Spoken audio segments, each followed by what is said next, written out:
In this video, we will find out how to study SAT vocabulary fast. I am Katja Sieberson. I'm the inventor of the Sieberson method, a scientifically proven way to learn anything fast, especially the SAT vocabulary. I know what many of you guys are thinking. Well, Katja, what's wrong with you? SAT does not test vocabulary.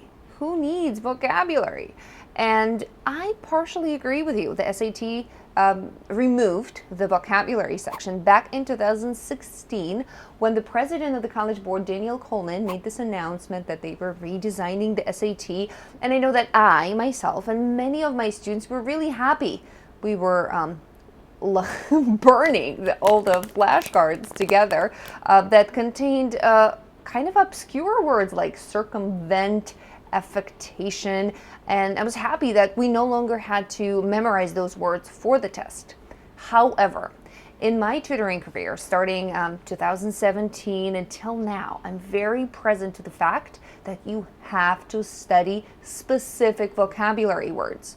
It serves two purposes. One, it helps you understand the passages and sometimes words on the answer choices in the reading passages, and two, on the writing section. You have vocabulary and context questions. You have words that are commonly confused that you have to choose from. So for that reason, I actually combined those specific words for you and I published a book. It's this one, SAT Vocabulary. This is not my first book. This is actually my second book. This puppy is my first book. Find it on Amazon, anywhere the books are sold. I'll also leave the link below this video where you can purchase this book. This book is on speed reading. Speed reading is one of the passions of mine. I usually teach speed reading to my students that run out of time. So if you are someone who is running out of time on reading sections, this book's going to help you a lot. So highly recommend it. I wrote it. And the conversation I want to continue is I want to show you what is in this book. I want to show you how I designed this book, which words ended up in this book and why. And stay tuned until the end because I have a surprise for you guys. Okay, come with me. I'm going to show you the design of the book. So I broke up the book into 5 distinct parts. In the first part, I included words from your history passages and your fiction passages. Those would be words like deferential, for example. If you're reading a passage and you don't know when someone is showing deferential attitude, deferential is respectful, or someone is doing something out of deference. When you're doing something out of deference, you're doing it out of respect. And then guess what? You may get a question from the SAT asking you, was the bride willing to have her dress picked out by the groom? And in the passage it said that she did that out of deference. She did not do it because she was willing. She did it because she surrendered, and she did it out of respect. And that is, in the first 30 lessons, I combined words that frequently show up on the history passages and frequently show up on the fiction passages. And my idea is that if words showed up on the SAT, on the PSAT over and over again, chances are when you were taking SAT and PSAT, those words will appear and reappear again. So that's why I combined those words into the first 30 lessons of the book.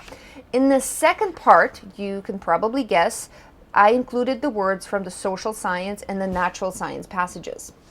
You know, those passages can be very annoying and very difficult to comprehend for some of you. For those of my students who are not really reading a lot, or maybe you're a non-native English speaker, words like doctrine, consensus, irreproachable, immaculate, to impugn or to inundate somebody.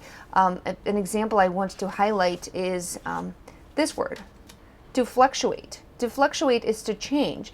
The word fluctuate showed up so many times on the SAT's social science and natural science passages.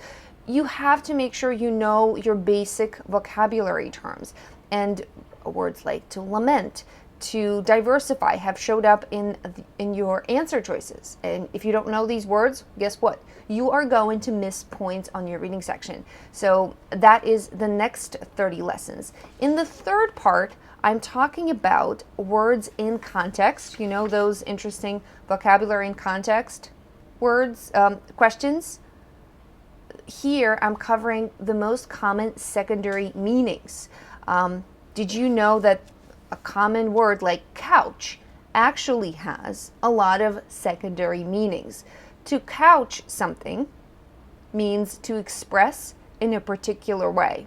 If the passage says that the issue was couched in relative terms, or the problem was couched in pseudo-politeness, you're going to know that it was expressed in a particular way to intentionally make it more complicated.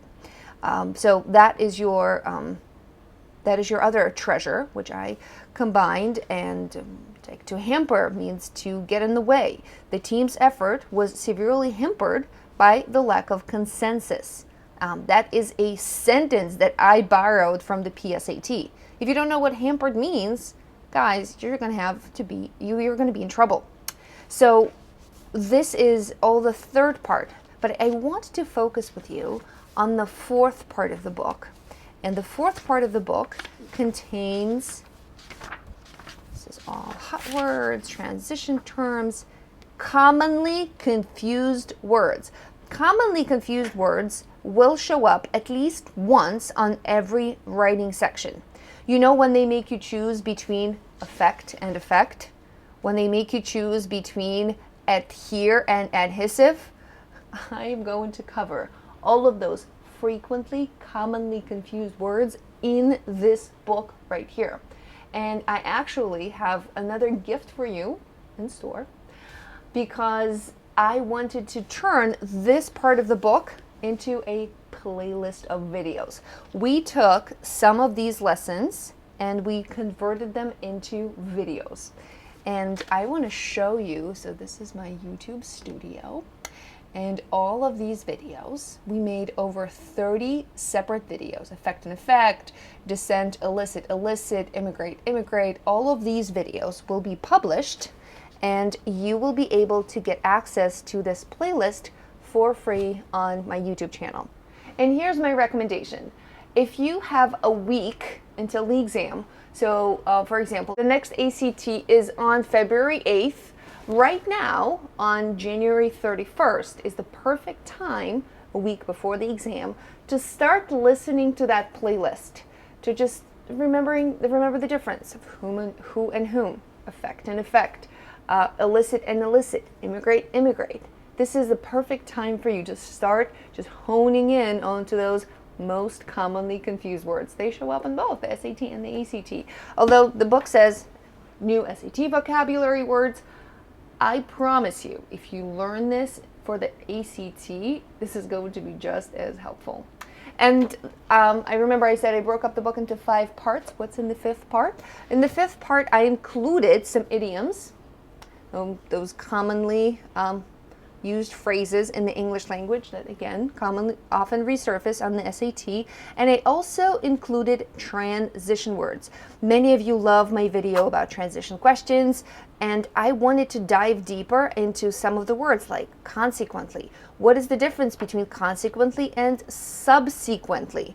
What is the difference between whereas and nonetheless, nevertheless? However, although, in particular, conversely, subsequently is here. And I structured it in those formats of relationship, continuous relationships, reversal relationships, and cause and effect relationships. So if you're watching my video on transitions, this book will come in this book will come in handy. And I know I promised a surprise for you.